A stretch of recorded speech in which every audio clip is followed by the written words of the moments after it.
নেতা আছে হাইব্রিড নেতা, এর নাম হলো ট্যাবলেট খান। বলেন কি খান? উদাহরণ দিতেছি, এক্সাম্পল দিচ্ছি কথা বোঝানোর জন্য। মনে করেন গাইবান্ধা শহরে ওনার কথায় থানার ওসি পর্যন্ত দাঁড়ায় দেয়, সালাম আলাইকুম স্যার, গরম না ঠান্ডা, চা না কফি?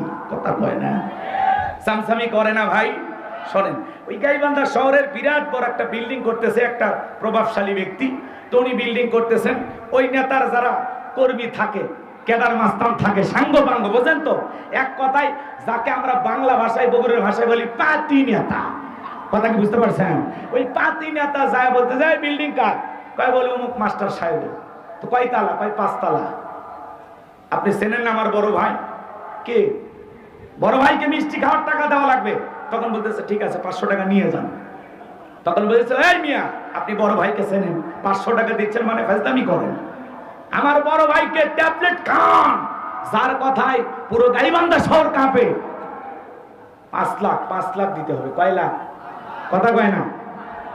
এইবার শোনেন, বলতেছে বাবা এই টাকা দিলে ফজিলত কি, না দিলে সমস্যাটা কি? তখন বলতেছে টাকা 5 লাখ দিবেন, বিল্ডিং করবেন, ভাড়া দিয়ে সমস্যা করলে আমাদেরকে বলবেন, ভাড়া তুলে দেওয়ার দায়িত্ব আমাদের।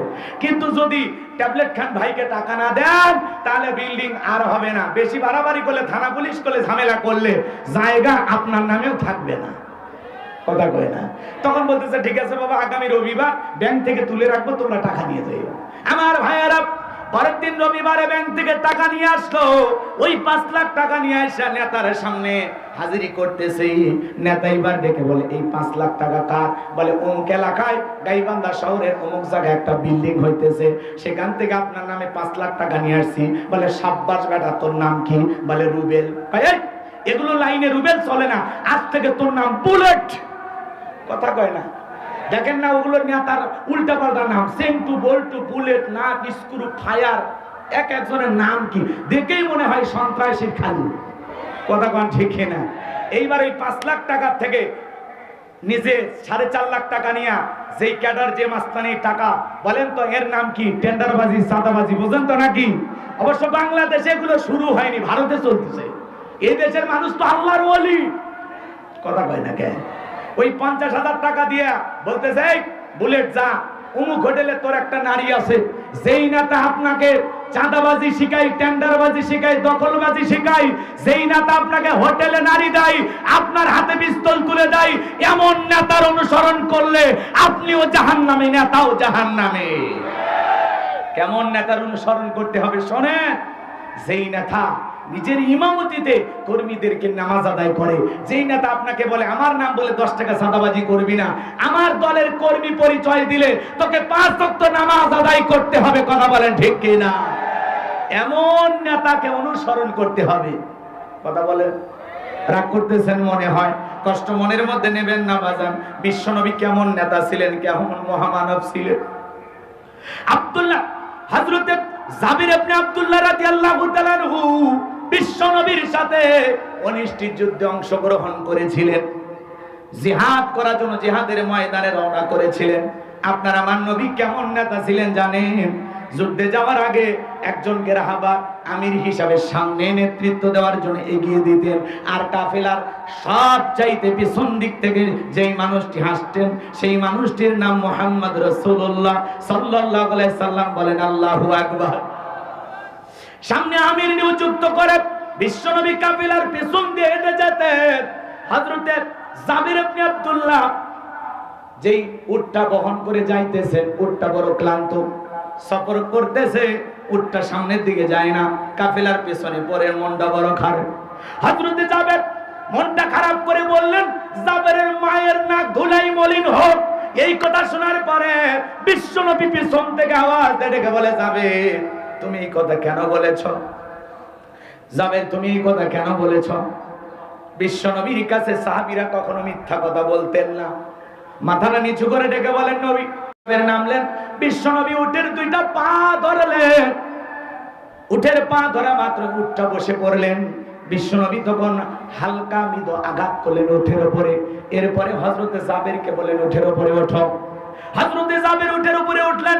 এইবার কাফেলার সমস্ত উটকে ছেড়ে এতটাই পাওয়ারফুল হয়ে গেল বিশ্বনবীর পবিত্র হাত মোবারক লাগার কারণে কাফেলার সবচাইতে তেজিবান শক্তিশালী উটটা হযরতে জাবেরের উট পরিণত হয়ে গেল। বলেন আল্লাহু আকবার।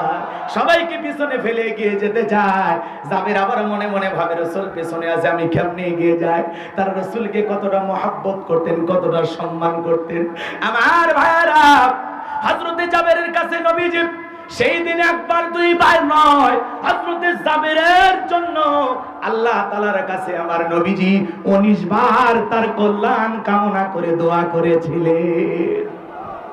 নবীজি জাবেরের কাছে গেলেন, ডেকে বলে, জাবের তোমার মনটা কি খারাপ? মায়ের উপরে মন খারাপ? বলে, না গো নবী, আমার মায়ের উপরে মন খারাপ না।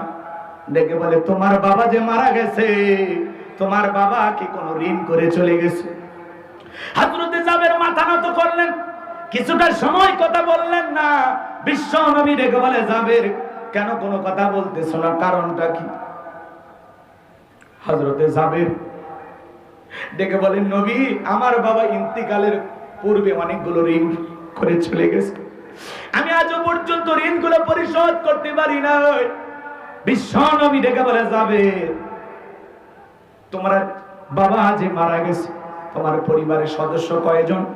বলে, আমার 7 জন বোন আছে। জাবের তুমি কি বিবাহ করেছো? বলে, হ্যাঁ আমি বিবাহ করেছি। কুমারী মেয়ে কি বিবাহ করেছে? বলে, না স্বামী পরিত্যক্ত একটা নারীকে বিবাহ করেছি। আমার নবী ডেকে বলে, যাবে তুমি তো ইয়াং স্টার, একজন ইয়াং মানুষ, কেন তুমি স্বামী পরিত্যক্ত নারীকে বিবাহ করলা? ডেকে বলে, হুজুর আমার বাড়িতে 7 জন কুমারী মেয়ে আছে, আমার বোন আছে, তারা তো ইসলাম সম্পর্কে জানে না। ইসলাম সম্পর্কে অনেক জটিল মাসালা নিয়ে তারা প্রশ্ন করে, আমি তো জবাব দিতে পারি না। এই জন্য অভিজ্ঞতা সম্পন্ন একটা স্বামী পরিত্যক্তা মেয়েকে বিবাহ করলাম, যাতে তারা আমার বোনেরা আমার স্ত্রীর কাছে তাদের জীবনের যে কোনো সমস্যা নিয়ে প্রশ্ন করতে পারে। আমি শুধু ঘরের মধ্যে বউ নিয়ে আসি নাই, আমার বোনদের জন্য একটা শিক্ষিকা নিয়ে এসেছি। বলেন আল্লাহু আকবার।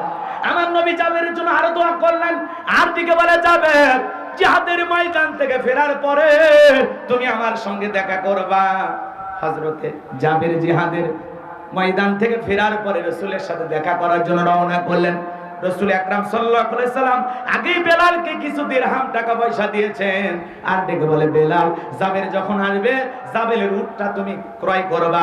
জাবেরের উটটা ক্রয় করার পরে জাবের যখন হাদিয়া নিয়ে দিরহাম নিয়ে সামনের দিকে রওনা করবে, পিছন থেকে ডেকে বলবে, জাবের আল্লাহর হাবিব তোমার উটটা কিনেও নিয়েছেন, আবার তোমাকে হাদিয়া হিসাবে তোমার উটটাকে দিয়েও দিয়েছে। হযরত বেলাল তাই করলেন। বিশ্ব নবী এইবার আরেকদিন দেখা হয়ে গেল। জাবেরকে ডেকে বলে, জাবের তোমার বাবার ঋণ কি তুমি পরিশোধ করতে পেরেছো? মাথাটা নত করে কিছুক্ষণ পরে জবাব দিয়ে বলেন, নবী গো, বাবার ঋণ এখনো সম্পূর্ণটা পরিশোধ করা সম্ভব হয় নাই। আমার নবী ডেকে বলে, জাবের খেজুরের বাগান থেকে যখন তুমি খেজুর কাটবা, খবরদার আগে তুমি কাটবা না, আমি নবীকে খেজুর কাটার জন্য তুমি দাওয়াত দিবা। আল্লাহু আকবার বলেন। খেজুরের মৌসুম চলে আসলো। হযরতে জাবের বিশ্ব নবীর কাছে আসলেন। বিশ্ব নবী খেজুরের বাগানে চলে গেলেন। সর্বপ্রথম বাগান থেকে বিশ্ব নবী খেজুর কাটলেন। আল্লাহু আকবার বলেন। এবং হযরতে জাবেরকে বললেন, শোনো, আমি বাগান থেকে খেজুর কেটে দিচ্ছি, তোমার বাবার কাছে যতগুলো মানুষ ঋণ পায় সমস্ত মানুষগুলোকে তুমি খবর দাও, খেজুর দিয়ে দিয়ে ঋণগুলো পরিশোধ করে দেওয়া হচ্ছে। আল্লাহু আকবার বলেন। সমস্ত ঋণ পরিশোধ করে দেওয়ার পরেও যেমন বাগানের খেজুর তেমনি আছে। বলেন আল্লাহু আকবার। বিশ্বনবীকে বলে, জাবের এই খেজুরগুলো তুমি বাড়িতে নিয়ে যাও, খবরদার কোনোদিন ওজন করবা না, মেপে বিক্রি করবা না, যে যত মনে চাই বিক্রি করবা, কিন্তু কখনো ওজন করবা না। হযরতে জাবের বলেন, বিশ্বনবী যেই খেজুরগুলো আমার ঘরে দিয়েছিলেন, 1 নয় 2 নয় 3 বছর পর্যন্ত আমি সেই খেজুরগুলো বিক্রি করেছিলাম। বলেন আল্লাহু আকবার। আল্লাহু আকবার জোরে বলেন। আমার ভাইয়েরা, রাসূল আকরাম সাল্লাল্লাহু আলাইহি ওয়াসাল্লাম কেমন আদর্শ নেতা ছিলেন। সাহাবী ইন্তিকাল করেছেন, ঋণ রেখে তার ঋণ পরিশোধ করার দায়িত্ব নিয়েছিলেন মুহাম্মদ রাসূলুল্লাহ সাল্লাল্লাহু আলাইহি সাল্লাম। এজন্য বাংলাদেশের একজন ইসলামী আন্দোলন যারা করে, দেখবেন স্বামী মারা গেছে তার মহারণা পরিশোধ করে দিচ্ছে এই দেশের শ্রেষ্ঠ সন্তানেরা। কথা বলেন ঠিক কি না? আমার ভাইয়েরা, আপনারা দেখেছেন এক সময় যারা জেলখানায় গিয়েছিল তার পরিবারে হাহাকার, ক্ষেত কাটার মতো কেউ ছিল না, ধানের মৌসুমে ধান কেটে তাদের ঘরে ধান তুলিয়ে দিয়ে আসছিল এদেশের ইসলামী আন্দোলনের কর্মীরা। কথা বলেন ঠিক কি না? কষ্ট হচ্ছে আপনাদের?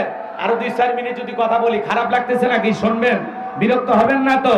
আমার ভাইরা, রাসূল আকরাম সাল্লাল্লাহু আলাইহি সাল্লামের জীবন থেকে আপনাকে আমাকে জানতে হবে, শুনতে হবে এবং প্র্যাকটিক্যালি সেই কথাগুলো বাস্তব জীবনে আমল করতে হবে। কথা বলেন ঠিক কিনা?